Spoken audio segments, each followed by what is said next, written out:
ચોકમાં જગમગ થાય રે આવ્યા અંબે માં મોતી વેરાણા ચોકમાં આવ્યા અંબે માં ચોકમાં જગમગ થાય રે આવ્યા અંબે માં ઉડાઓ લાલ ગુલાલ કે આવ્યા અંબે માં ચોકમાં જગમગ થાય રે આવ્યા અંબે માં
વેરાણા ચોકમાં આવ્યા અંબે માં ચોકમાં હું છઠ્ઠામાં ભણું છું.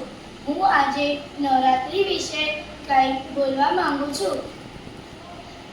ઓરી સખી મંગલ ગાઓરી, ઓરી સખી મંગલ ગાઓરી, માતાના ચરણોમાં દીવો પ્રગટાઓરી, માતાના ચરણોમાં દીવો પ્રગટાઓરી. આજે આવી છે શક્તિ સવારી, આજે આવી છે શક્તિ સવારી. ગરબા રમીએ ભક્તિ ભરી નારી. નવરાત્રિ એ ભારતીય સંસ્કૃતિનો એક લોકપ્રિય અને પવિત્ર તહેવાર છે. આ તહેવાર 9 દિવસ અને નવરાત્રો સુધી ઉજવાય છે, જેમાં માતા દુર્ગાના 9 સ્વરૂપોની આરાધના કરવામાં આવે છે. દરેક સ્વરૂપ માનવ જીવનને એક પ્રેરણા આપે છે. કરુણા, શૌર્ય, જ્ઞાન, ભક્તિ અને ધૈર્ય.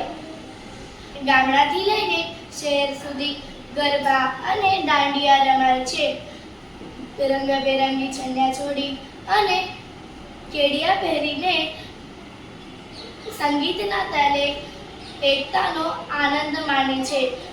આ નૃત્ય માત્ર મનોરંજન નથી, પરંતુ માતાજી પ્રત્યેનો એક ભક્તિભાવ વ્યક્ત કરવાનો એક માર્ગ છે. આ સાથે એ પણ યાદ અપાવે છે કે સ્ત્રી માત્ર સ્નેહ અને મમતા નથી, પરંતુ નવરાત્રિ એ સ્ત્રી શક્તિનું પૂજન છે. આ તહેવાર દીવડીઓ, ભજન, સંગીત અને નૃત્યથી હર્ષોલ્લાસ ભર્યો બની જાય છે. માટીનો ઘડો અંદરથી ખાલી હોય છે, તેમ આપણું શરીર પણ માટીના ઘડા જેવું જ છે. જ્યારે એ માટીના ઘડામાં દીવો પ્રગટાવવામાં આવે છે, ત્યારે તે ફક્ત અંધકારને જ આસપાસના અંધકારને જ દૂર કરતો નથી, પરંતુ નવરાત્રિના ગરબાને પણ અંદરથી પ્રકાશિત કરે છે. તે એકતા, આનંદ અને સકારાત્મકનો સંદેશ લઈને આવે છે. પણ આપણા જીવનરૂપી માટીના ગરબામાં આત્મરૂપી દીવો પ્રગટાવી શકીએ છીએ. આ દીવો એટલે આપણા સારા વિચારો, સત્કર્મો અને સકારાત્મક ઉર્જા.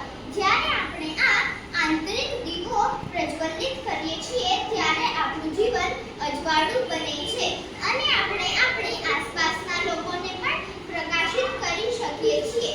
નવરાત્રિનો આ ગરબો આપણને એક સંદેશ આપે છે કે જીવનનું સાચું સૌંદર્ય બહારના શણગારમાં નહીં, પણ અંદરના પ્રકાશમાં છે. તેથી આપણે સૌ આપણા